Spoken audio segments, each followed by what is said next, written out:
ಗದಗ ಜಿಲ್ಲೆಯಲ್ಲಿ ನೂತನ ಕೆಎಸ್ಆರ್ಟಿಸಿ ಬಸ್ಗಳಿಗೆ ಚಾಲನೆ ಕೊಡಲಾಗಿದೆ. ಸಾರಿಗೆ ಸಚಿವ ರಾಮಲಿಂಗಾರೆಡ್ಡಿ ಅವರು ನೂತನ ಬಸ್ಗಳಿಗೆ ಚಾಲನೆ ಕೊಟ್ಟಿರುವಂಥದ್ದು.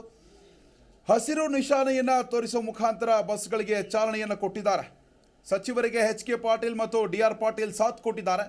ಹುಬ್ಬಳ್ಳಿ ವಿಭಾಗಕ್ಕೆ 50 ಬಸ್ಗಳನ್ನು ಹೊಸದಾಗಿ ನೀಡಲಾಗಿರುವಂಥದ್ದು. ಹೊಸದಾಗಿ 50 ಬಸ್ಗಳು ಚಾಲನೆ ಕೊಡಲಾಗಿದೆ. UPI ಪಾವತಿ ಮೂಲಕ ನಗದು ರಹಿತ ಪ್ರಯಾಣಕ್ಕೆ ಚಾಲನೆಯನ್ನು ಕೊಡಲಾಗಿದೆ. ವಿಶೇಷವಾಗಿ ಇನ್ನು ನಗರದ ಹೊಸ ಬಸ್ ನಿಲ್ದಾಣದಲ್ಲಿ ಸಾರಿಗೆ ಸಚಿವರಿಂದ ಹೊಸ ಬಸ್ಗಳಿಗೆ ಚಾಲನೆ ಕೊಡಲಾಗಿದೆ. ಸಚಿವ ಎಚ್.ಕೆ. ಪಾಟೀಲ್ ಹಾಗೆಯೇ ಮಾಜಿ ಶಾಸಕ ಡಿ.ಆರ್. ಪಾಟೀಲ್ ಸಚಿವರಿಗೆ ಸಾಥ್ ಕೊಟ್ಟಿದ್ದಾರೆ.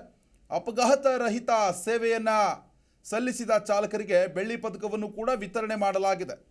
UPI ಪಾವತಿ ಮೂಲಕ ನಗದು ರಹಿತ ಪ್ರಯಾಣಕ್ಕೆ ಚಾಲನೆಯನ್ನು ಕೂಡ ಕೊಡಲಾಗಿದೆ. ವಾಯುವ್ಯ ಕರ್ನಾಟಕ ಸಾರಿಗೆ ಇಲಾಖೆ ನಿರ್ದೇಶಕ ಭರತ್ ಎಸ್, ADC ಅನ್ನಪೂರ್ಣ ಸೇರಿ ಅನೇಕರು ಕೂಡ ಭಾಗಿಯಾಗಿದ್ದಾರೆ.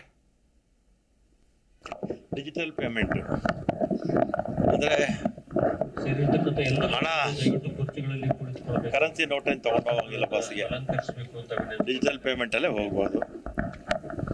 ಎರಡನೇದಾಗಿ ಹೊಸ ಬಸ್ಸುಗಳು ಇವತ್ತು ಸುಮಾರು ಒಂದು 50 ಬಸ್ಸು ಇವತ್ತು ರಸ್ತೆಗೆ ಬರ್ತಾ ಇದೆ. ಒಟ್ಟು 670 ಬಸ್ಸು ಮಾರ್ಚ್ ಏಪ್ರಿಲ್ ಅಷ್ಟೊತ್ತಿಗೆ ಬಂದ್ಬಿಡುತ್ತೆ. ಡಿಜಿಟಲ್ ಪೇಮೆಂಟ್ ಅಂದರೆ ಹಣ ಕರೆನ್ಸಿ ನೋಟನ್ನು ತಗೊಂಡು ಹೋಗಿಲ್ಲ ಬಸ್ಗೆ, ಡಿಜಿಟಲ್ ಪೇಮೆಂಟಲ್ಲೇ ಹೋಗ್ಬೋದು.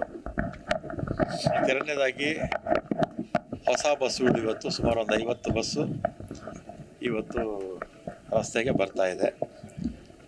ಒಟ್ಟು 670 ಬಸ್ಸು ಮಾರ್ಚ್ ಏಪ್ರಿಲ್ ಅಷ್ಟೊತ್ತಿಗೆ ಬಂದ್ಬಿಡುತ್ತೆ. ಡಿಜಿಟಲ್ ಪೇಮೆಂಟ್ ಅಂದರೆ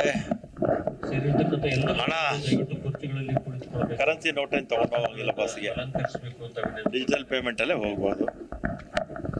ಎರಡನೇದಾಗಿ ಹೊಸ ಬಸ್ಸುಗಳು ಇವತ್ತು ಸುಮಾರು ಒಂದು 50 ಬಸ್ಸು ಇವತ್ತು ರಸ್ತೆಗೆ ಬರ್ತಾ ಇದೆ. ಒಟ್ಟು 670 ಬಸ್ಸು ಮಾರ್ಚ್. ಬಿಜೆಪಿಯ ಭೀಷ್ಮ ಎಲ್.ಕೆ. ಅಡ್ವಾಣಿಯವರಿಗೆ ಕೇಂದ್ರ ಸರ್ಕಾರ ಭಾರತ ರತ್ನ ಪ್ರಶಸ್ತಿಯನ್ನು ಘೋಷಣೆ ಮಾಡಿದೆ. ಹೀಗಾಗಿ ಎಲ್.ಕೆ. ಅಡ್ವಾಣಿಯವರ ಮನೆಯಲ್ಲಿ ಸಂಭ್ರಮ ಮುಗಿಲು ಮುಟ್ಟಿದೆ. ಗಣ್ಯಾತಿ ಗಣ್ಯರಿಂದ ಮಾಜಿ ಉಪಪ್ರಧಾನಿಯವರ ಗುಣಗಾನ ಮಾಡಲಾಗಿದೆ. ಅಪ್ಪನಿಗೆ ಸ್ವೀಟ್ ತಿನ್ನಿಸಿ ಪ್ರತಿಭಾ ಅಡ್ವಾಣಿಯವರು ಸಂಭ್ರಮಿಸಿದ್ದಾರೆ. ಪ್ರಧಾನಿ ಮೋದಿಗೆ ಧನ್ಯವಾದವನ್ನು ತಿಳಿಸಿದ್ದಾರೆ ಅಡ್ವಾಣಿ ಪುತ್ರಿ. ದೃಶ್ಯಾವಳಿಗಳಲ್ಲಿ ಗಮನಿಸ್ತಾ ಇದ್ದೀರಾ. ಎಲ್.ಕೆ. ಅಡ್ವಾಣಿಯವರಿಗೆ ಇವತ್ತು ಭಾರತ ರತ್ನ ಪ್ರಶಸ್ತಿಯನ್ನು ಕೇಂದ್ರ ಸರ್ಕಾರ ಘೋಷಣೆ ಮಾಡಿರುವಂಥದ್ದು.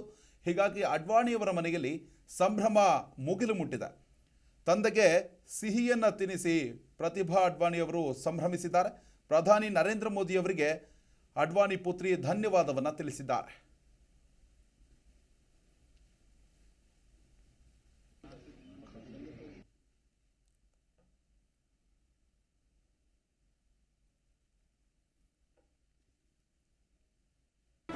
ಜಿ ಕನ್ನಡ ನ್ಯೂಸ್ ಈಗ ನಿಮ್ಮ ಮನೆಯಲ್ಲೇ ನೋಡಿ.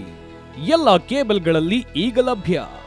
ಸನ್ direct 292, Jio TV 1334, U digital 162, city cable 51, GTPL 17, Abhishek cables 821, rock line telecommunication 51, Shri Basaveshwara number 60, Vinayaka digital number 53, in digital number 896ರಲ್ಲಿ. ನಿಮ್ಮಿಸ್ತದ G Kannada news ನೋಡಿ ಆನಂದಿಸಿ.